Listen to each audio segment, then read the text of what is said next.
Christian rights అనే ఈ మన ఛానల్కి స్వాగతం, సుస్వాగతం. ఈ మన రెండవ ఛానల్ని తప్పకుండా వీక్షించండి. మీకు నచ్చితే లైక్ చేయండి, ఇతరులకు కూడా షేర్ చేయండి. అప్పుడప్పుడు చర్చి వర్తమానాలు, అద్భుతమైన సజీవ సాక్ష్యాలు, వార్తా విశేషాలు కూడా ఈ మన ఛానల్లో ప్రసారం అవుతున్నాయి. Thank you. God bless you. రాజులకు రాజును, ప్రభువులకు ప్రభువునైన యేసుక్రీస్తు ప్రభువారి పేరిట మన క్రీస్తు విజయం వ్యూవర్స్ అందరికీ కూడా ఈ క్రొత్త సంవత్సరంలో, క్రొత్త మాసంలో మరొకసారి నేను హృదయపూర్వకంగా ముందుగా నా హృదయపూర్వకమైనటువంటి వందనాలు తెలియజేసుకుంటున్నాను.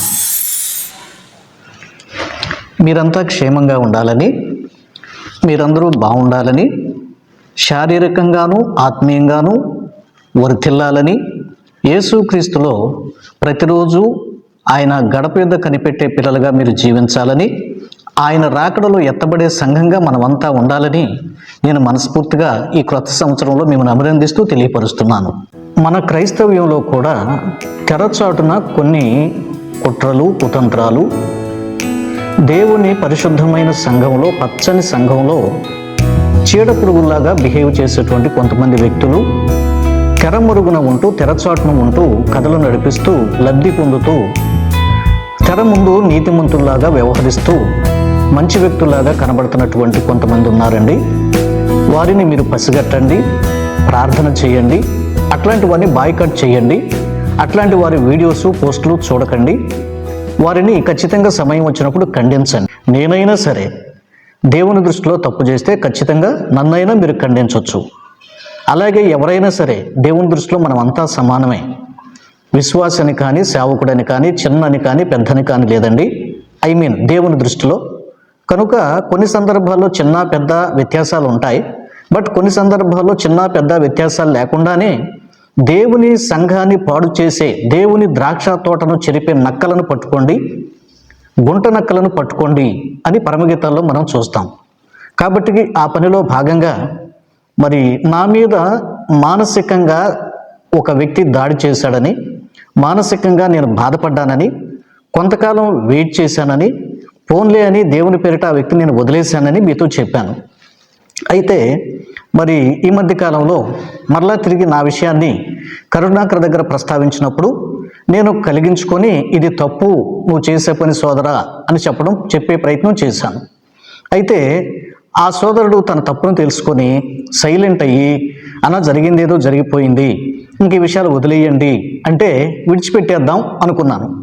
సరే పోనీ ఈ వ్యక్తి నా ఒక్కడి విషయంలోనే పొరపాటు పడ్డాడులే, తొందరపడ్డాడులే అనుకుంటే నేను ఖచ్చితంగా ఈ పోస్టులు పెట్టాల్సిన అవసరం లేదు. పోనీలే, ఏదో ఒక్కొక్కసారి ఒక్కొక్కరికి పొరపాటు జరుగుతుంది అని తప్పకుండా విడిచిపెట్టేసేవాడిని. కానీ ఈ వ్యక్తి నా విషయంలోనే కాదు, చాలామంది విషయంలో ఇలాంటి పొరపాట్లు చేస్తూ, పొరపాట్లే కాదండి, తన నోటికి అదుపు లేకుండా తన ఇష్టం వచ్చినట్టుగా మాట్లాడుతూ సోషల్ మీడియాలో క్రైస్తవులకు నేనే పెద్ద హీరోని అని, ముందుండాలి, నన్నే అందరూ గౌరవించాలి, నేనే మొదటొచ్చిన వాడిని అనే అహంకారపూరితమైన ధోరణితో ఇతను వీడియోలు చేయటం, పోస్టులు చేయటం చేస్తా వస్తున్నాడు. ఆ వ్యక్తి ఎవరో నేను స్పష్టంగా మీకు గతంలోనే చెప్పానండి. ఆ వ్యక్తి పేరు VKR, యలమంచిలి విజయ్ కుమార్ అనేటువంటి వ్యక్తి. ప్రభునందు నాకు అత్యంత ప్రియమైన దేవుని బిడ్డలారా, మీ అందరికీ మన ప్రభు అయిన యేసుక్రీస్తు వారి పేరిట నా యొక్క శుభాభివందనములు తెలియజేస్తున్నాను. గత 2-3 రోజులుగా ఒక సేవకుడు నాపై ఎన్నో ఆరోపణలు చేస్తూ, దూషిస్తూ లేదా సమాజానికి తప్పుడుగా చిత్రీకరిస్తూ కొన్ని వీడియోస్ చేశాడు. అతడెవరో, ఏం వీడియోలు రిలీజ్ చేశారో ఒకవేళ మీకు తెలుసుంటే ఓకే. నా దృష్టికి తీసుకొచ్చిన సహోదరులు, వీటిని మీరు ఖండించాలి, మీపై ఎన్నో ఆరోపణలు చేశాడు, వాటికి సమాధానం ఇవ్వాలి అని సహోదరులు కోరారు. అయితే వాటిని నేను వినలేదు, చూడలేదు, నాకు అంత సమయం లేదు. సరే, గతంలో మరి ఒక సోదరుడు తప్పు చేశాడని, ఏదో 1-2 కోట్ల రూపాయలు తినేశాడని, నిజం చెప్పాలంటే ఆ వ్యక్తిని బట్టలన్నీ విప్పేసి సోషల్ మీడియాలో నుంచోబెట్టాడు. సరే, చాలామందివి సపోర్ట్ చేశాము. ఇందులో నిజాయితీగా ఈ వ్యక్తి వ్యవహరిస్తున్నాడని నేను కూడా సపోర్ట్ ఇచ్చాను. నా అంతటికి నేనే అతనికి ఫోన్ చేసి అభినందించాను, కొన్ని విషయాలు మాట్లాడటం కూడా జరిగింది. రాను రాను ఇతనిలో నేను గమనించింది ఏంటంటే, ఇతని నైజం అనేటువంటిది విషపూరితంగా ఉంది. ఇతను క్రైస్తవ సమాజానికి బాగోలేదు, ఇతను నైజం బాగోలేదు, ఇతను ధనాశ కలిగినటువంటి వాడు, ఇతను మరి గొర్రె చర్మం కప్పుకున్నటువంటి తోడేలు లాంటి వ్యక్తి అని నాకు అర్థమైంది. సరే, మీరు సత్యాసత్యాలు మీరు వినండి, చక్కగా నేర్చుకోండి. వీటిలో ఉన్నటువంటి నేను మాట్లాడేటువంటి మాటలు ఎలా ఉన్నాయో తర్వాత మీరు కామెంట్ చేద్దరు, కానీ ముందు వినండి. ఓకే. అయితే నేను పోస్ట్ పెట్టినప్పుడు సరే దానికి తిరిగి మళ్ళా ఆ వ్యక్తి కౌంటర్ ఇవ్వకుండా సైలెంట్గా ఉంటే సరే సైలెంట్ అవుదును. కానీ ఈ వ్యక్తి బిహేవియర్ చాలా చాలా బాగోలేదండి. చాలా చాలా కథలున్నాయి, చాలా చాలా విషయాలు ఉన్నాయి. ఇవన్నీ ఒక్కొక్కటిగా ఒక్కొక్క కథగా మీ ముందుకు ఈ క్రొత్త సంవత్సరంలో తీసుకొచ్చే ప్రయత్నం చేస్తా. అవతల వ్యక్తి ఏదో తప్పు చేశాడు, కోట్ల రూపాయలు తినేశాడు, మణిపూర్ పేరు చెప్పుకొని అంటూ వీడియోలు చేసి నిజాయితీపరుణ్ణి, నీతిమంతుణ్ణి అంటూ నిరూపించుకునే ప్రయత్నం చేశాడు కదా. కనుక అందులో భాగంగా ఇతనెంత నీతిమంతుడో, ఇతనెంత నిజాయితీపరుడో ఈ VKR సోదరుడి గురించి కూడా కథలుగా మీ ముందుకు తీసుకొని రాబోతున్నాను. రైట్. నా తప్పు లేకుండా సరే హెచ్చరించి వదిలేద్దాం అన్న భావనతో నేను ఫోన్ చేశాను.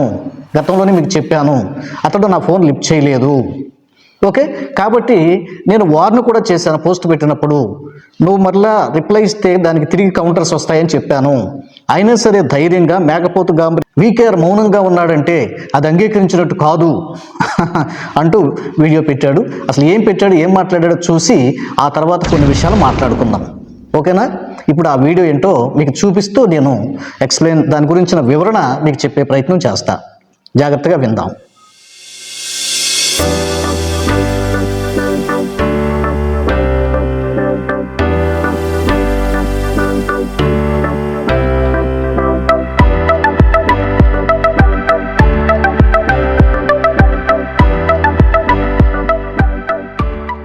వీడియో పెట్టి ఒక వీక్ డేస్ అయిపోయిందండి. నేను వెంటనే కౌంటర్ ఇవ్వాలి, బట్ నీకు కొన్ని అనివార్య కారణాల వల్ల నేను దీనికి కౌంటర్ ఇవ్వలేకపోయాను. ఇప్పుడు కౌంటర్ ఇస్తున్నాను. చివరిలో ఖచ్చితంగా ఒక వార్నింగ్ కూడా ఉంటుంది, అందరూ వినండి. ఏం పెట్టారంటే టైటిల్, VKR మౌనం అంగీకారం అనుకోవద్దు.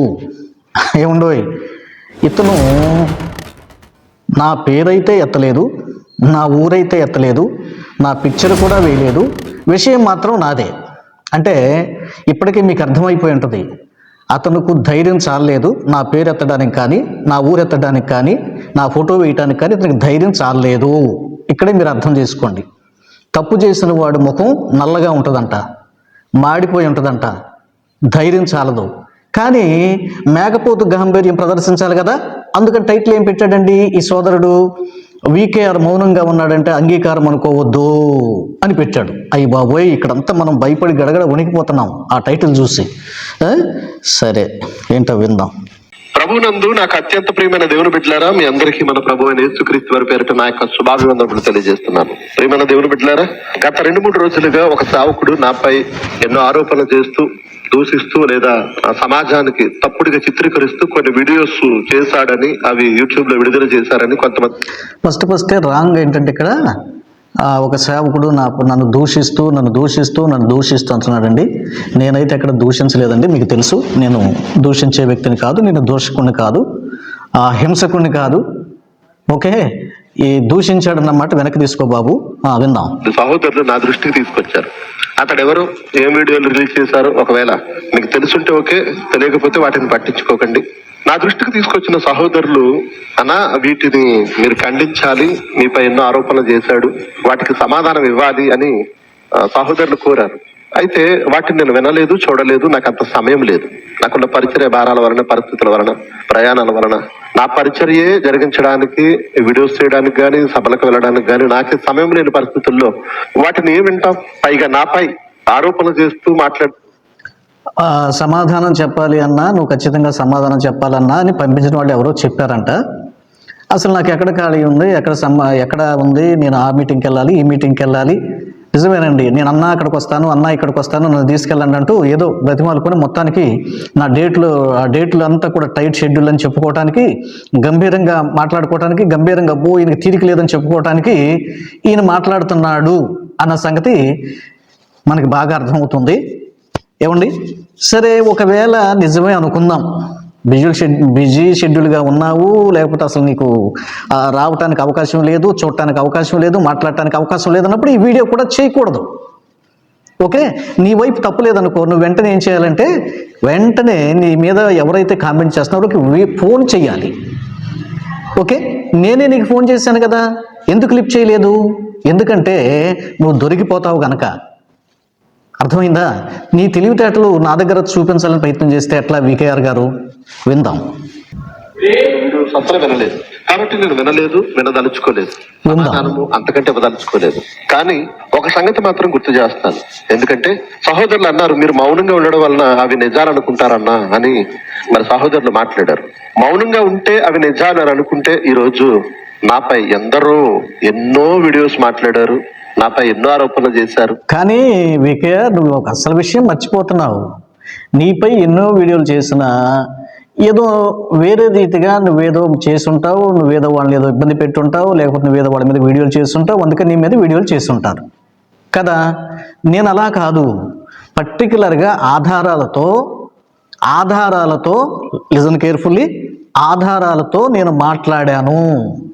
ఓకే, నేను దాని మీద కూడా టైటిల్ పెట్టడం జరిగిందండి, మీరు చూసే ఉంటారండి.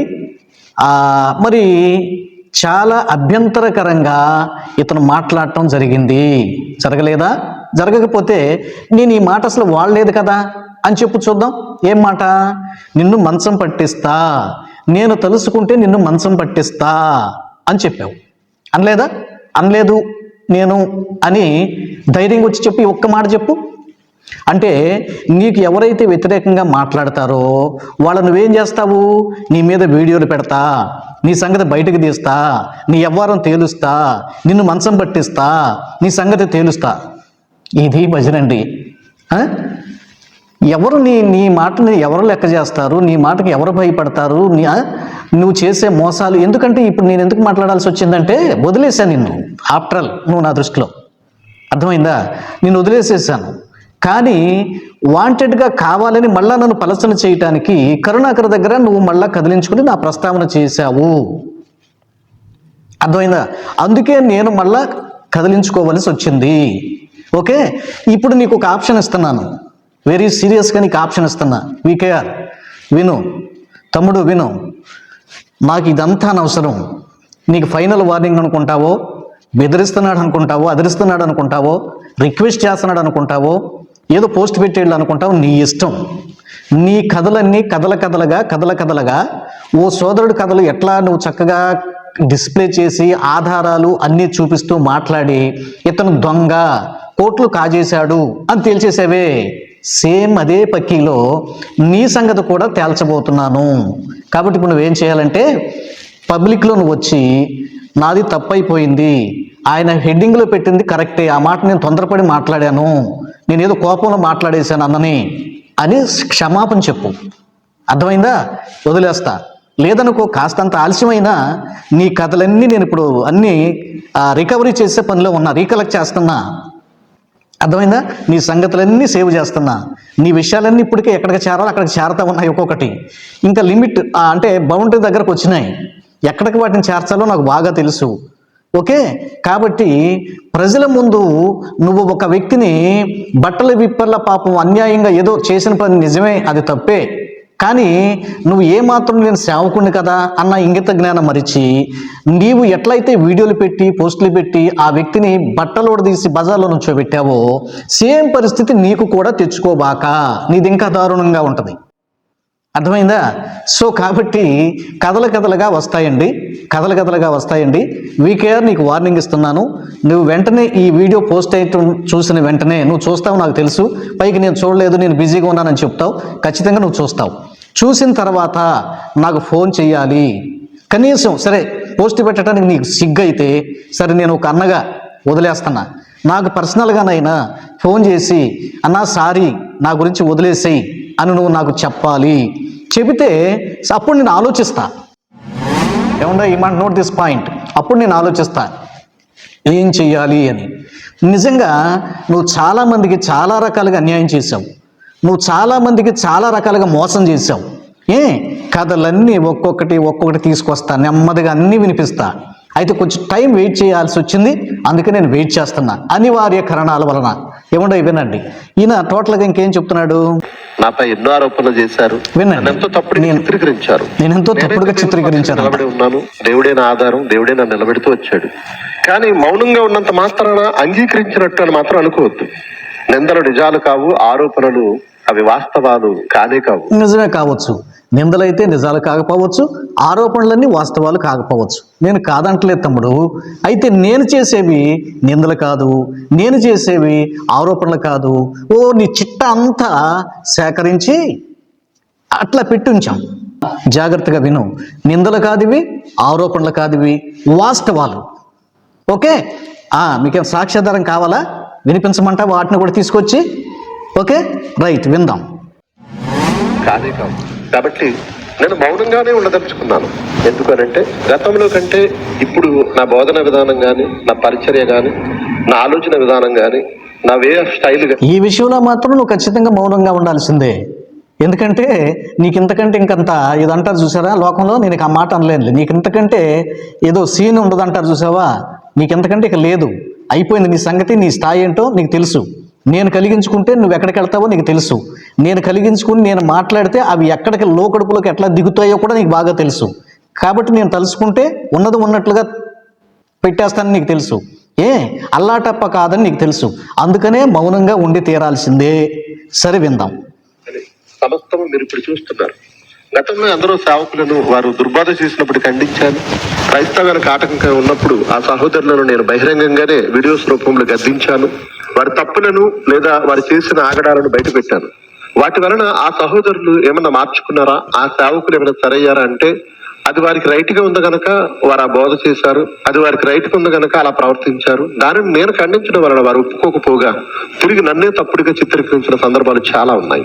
అంతేకాకుండా పెద్దలు గాని సహోదరులు గాని అందరూ క్రైస్తవ్యం నలుగురు నవ్వులు పాలవుతుంది, ఎందుకు బహిరంగంగా ఖండించుకోవడం, ఎందుకు సేవకులు ఒకరినొకరు విమర్శించుకోవడం అని నాతో చెప్పడం వలన, నాతో ఉన్న సహోదరులు కానీ వీడియో చూస్తున్న కొంతమంది మీలో కూడా చేసిన కామెంట్స్ వలన నేను ఆ విధానాన్ని వదిలిపెట్టేశాను. అవునా, మన వలన క్రైస్తవ్యం అవమానింపబడుతుందా?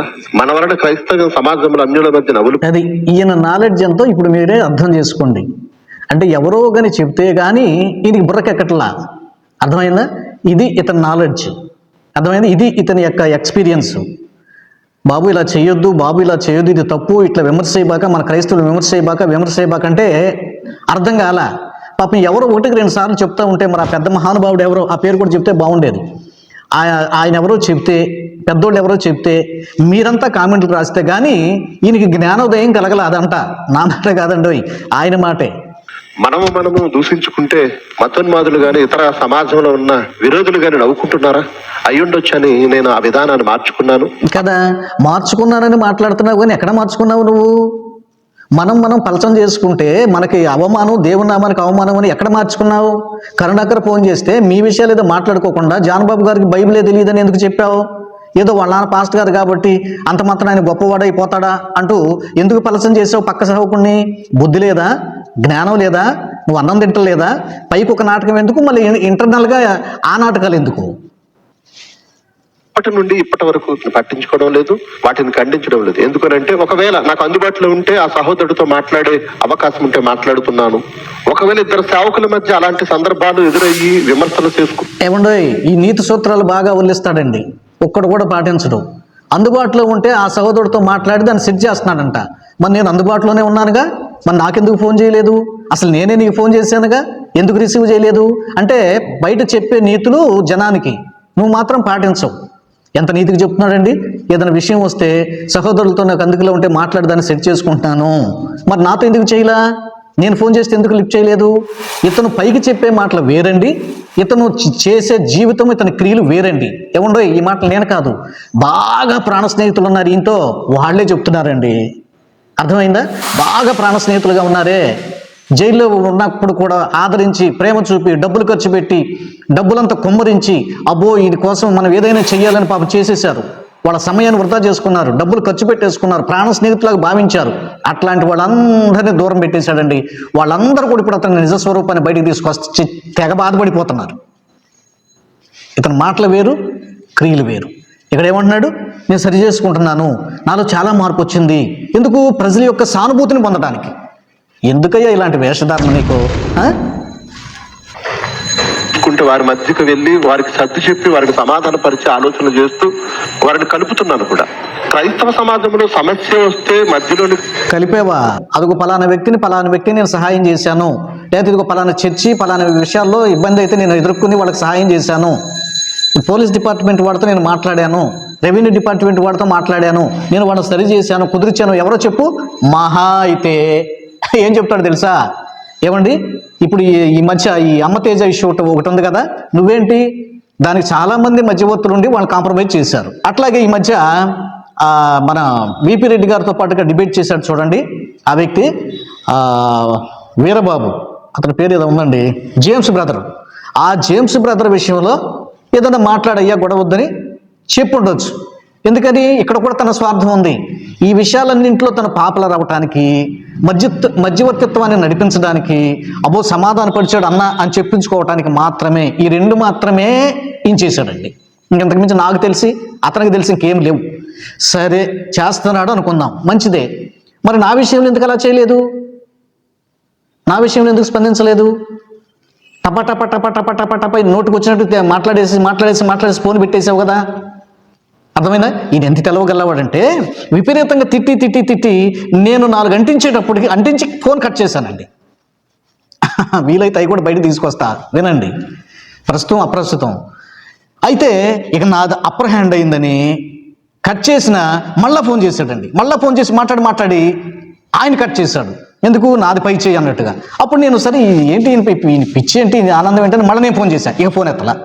ఇది ఇన్ టైప్ అనమాట. అంటే ఆయన ఏమనాలనుకుంటాడో అది అని ఆ అవతల వ్యక్తి జీవితకాలంలో బాధపడాలి. చూసారండి ఎంత విషపూరితమైన వ్యక్తో.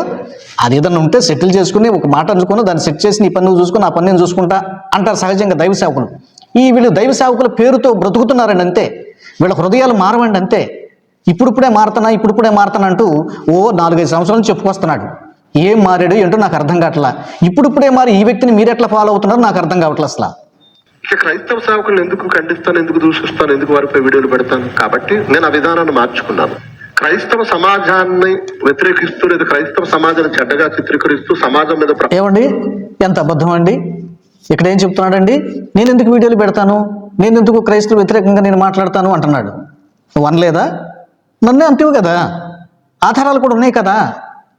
అయ్యో పాపం. భావం చూపే మతోన్మాదులు కానీ క్రీస్తు విరోధులు కానీ ఏమైనా మాట్లాడితే వాటికి కౌంటర్స్ ఇవ్వడం, వాటిని ఖండించడం చేస్తున్నానే తప్ప ఇటు క్రైస్తవ సేవకులు ఎవరు ఎలా ప్రవర్తించినా అది వారికి రైట్ గా ఉంటుంది కనుక వారి క్రియలు చొప్పున దేవుడు వారికి ప్రతిఫలం ఇస్తాడన్న ఉద్దేశంతో నేను ఖండించడం మానేశాను. కాబట్టి ఇప్పుడు నాపై వీడియోస్ చేసిన ఆ సేవకునికి కూడా నేను కౌంటర్స్ ఇవ్వడమో, సమాధానం ఇవ్వడమో, క్లారిటీ ఇవ్వడం అనేది నేను చేయదలుచుకోలేదు. అలా అని వాటిని నేను అంత అంగీకరిస్తున్నానని నా మౌనాన్ని అంగీకారంగా ఎవరు భావించొద్దు. ఒకవేళ పాత విజయ్ కుమారే మరలా తెర మీదకి వస్తే క్రైస్తవ సమాజంలో గతం కంటే ఇప్పుడు ఇంకా ఎక్కువ రచ్చ అవుద్ది. అవసరమైంది కాబట్టి దేవుడు ఉన్నతమైన ఆలోచనలు ఇచ్చాడు. అసలు రంగు బయటకు వచ్చి చూశారు కదండి. అంటే మళ్ళా పాత విజయ్ కుమార్ని కనుక మీరు తీసుకొస్తే రచ్చ అవుద్దంట. ఎవరికి? నీకే. మీకు అర్థమవుతుందండి. మౌనం అంగీకారం కాదు. పాత విజయ్ కుమార్ని బయటకు తీసుకొస్తే అంటే నీలో పాత విజయ్ కుమార్ ఇంకా అట్లాగే ఉన్నాడు. అంటే అవసరమైనప్పుడు బయటకు వస్తాడు. అదే నీకు మారు మనసు లేదు. అదే కదా మేము మొత్తుకునేది ఫస్ట్ నుంచి. మీలాంటి వాళ్ళకి మారు మనసు ఉండదు. ఏమండి? ఆ పాత మనిషిని అట్లాగే లోపల పక్కన పెట్టుకుంటారు. రెచ్చగొట్టినప్పుడు ఆ పాత మనిషి బయటకు వస్తాడు, ప్రతీకారం తీర్చుకునే ప్రయత్నం చేస్తాడు. ఇదే కదా మీ దగ్గర ఉన్నటువంటి జబ్బు. ఏమండి? సరే ఇదంతా ఎందుకు? నేను స్ట్రైట్గా మళ్ళా చెప్తున్నా, నువ్వు రెచ్చిపోతావో రెచ్చగొడుతున్నాడు అన్న అనుకుంటావో, అర్థమైందా? నువ్వు ఏదన్నా చెయ్యి, ఏదన్నా చేసుకో. నేను నీకు సరేనండి. ఈ వీడియో అంతే మీకు ఆల్మోస్ట్ అర్థమైపోయింది. నేను మౌనంగా ఉంటే అంగీకారం కాదు అని మీరు ఎవరు అంగీకరిస్తున్నాను అనుకోబాకండి అని ఏదో నీతి సూత్రాలు చెప్పుకొచ్చాడు. దాదాపు సారాంశం ఇదే. అందుకని నేను కౌంటర్ ఏమిస్తున్నానంటే, ఖచ్చితంగా నువ్వు అంగీకరించినట్టే, మౌనంగా ఉంటే నువ్వు అంగీకరించినట్లే. లేదా సారీ చెప్పు, లేదా నేను ఇలా అనలేదని సాక్ష్యాధారాలు చూపించు, ప్రూవ్ చేయి. నేను ప్రూవ్ చేస్తా నువ్వు మంచోడు కాదు, నువ్వు నోటుకు వచ్చినట్టు మాట్లాడావు, వీడియోలు పెడతానని బెదిరిస్తావు, మంచం పట్టిస్తానని బెదిరిస్తావు. నా దగ్గర ఆధారాలు ఉన్నాయి, ఆధారాలతో నేను మాట్లాడుతున్నా. అన్నా లేదని మీరు తప్పు మాట్లాడుతున్నారు, ఎక్కడ ఆధారాలు ఉన్నాయి, ఇదిగో నా ఆధారాలు ఇవి, నేను ఎవరితో మాట్లాడేదని చూపించు, ప్రూవ్ చేయి చూద్దాం. లేదంటే నువ్వు అంగీకరించినట్లే, నేను మాట్లాడిన ప్రతి మాటకి నువ్వు జవాబు చెప్పాలి, లేదా నువ్వు అంగీకరించాలి. అర్థమైందా? గుర్తుపెట్టుకో. సరే, ఇవన్నీ వద్దన్నా, కొత్త సంవత్సరంలోకి వచ్చాం, మనం కాంప్రమైజ్ అయిపోదాం అంటావా? I am ready to compromise. కానీ నువ్వు బహిరంగ క్షమాపణ చెప్పాలి. సరే పోనీ వదిలేస్తున్నా, అది కూడా. నాకైనా పర్సనల్గా కాల్ చేసి, అన్నా నాది సారీ, నేను తప్పు, తొందరలో నేను ఈ మాట మాట్లాడాను, మిమ్మల్ని ఇబ్బంది పెట్టాను, మీ మనసు గాయపరిచాను, కరుణాకర విషయంలో కూడా ఏదో ఫ్లోలో సందర్భం వస్తే నేను మాట్లాడాను తప్ప వాంటెడ్గా మాట్లాడలేదు అని నీవు నాకు కాల్ చేసి చెప్పాలి. గుర్తుంచుకో, ఇది నీకు వార్నింగ్, లవ్ వార్నింగ్ కాదు, సీరియస్ వార్నింగ్. నేను సాధారణంగా లవ్ వార్నింగ్ అని పెడతా ఉంటాను అందరికీ. ఇది సీరియస్ వార్నింగ్. ఆ తర్వాత నీ పరిస్థితి విషమించిపోతుంది.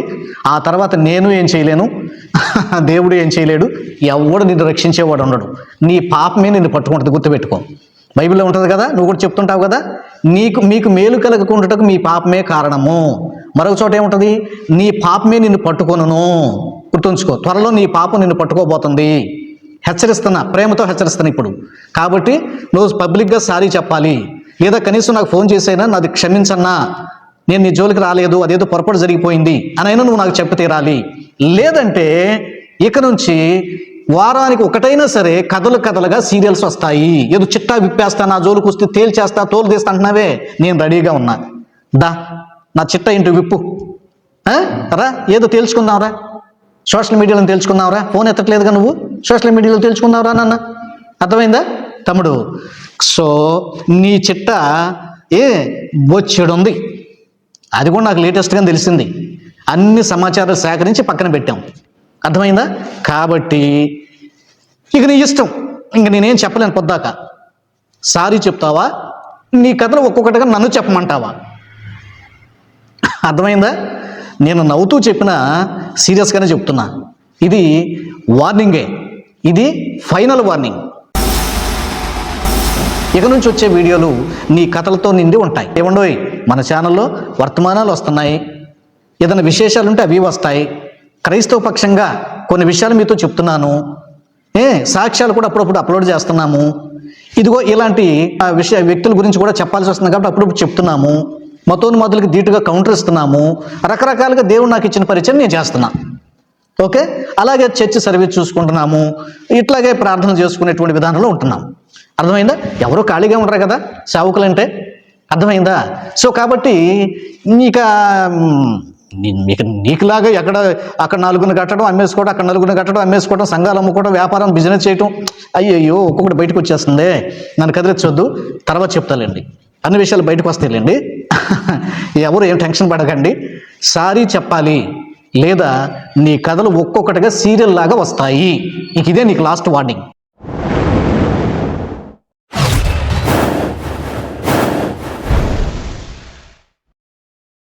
Thank you, God bless you. మీ అందరికి కూడా వందనాలు. వీకేఆర్ నీకు కూడా వందనాలు. నువ్వు మారు మనసు పొందాలని, పాపక్షమాపణ మరొకసారి పొందాలని, నువ్వు ఖచ్చితంగా సారీ చెప్పాలని మనస్ఫూర్తిగా కోరుకుంటున్నా. అలాగే నీ కుటుంబాన్ని, నీ పిల్లల్ని దేవుడు దీవించుగాక. ఆమేన్. థ్యాంక్ యూ, అందరికి వందనాలు.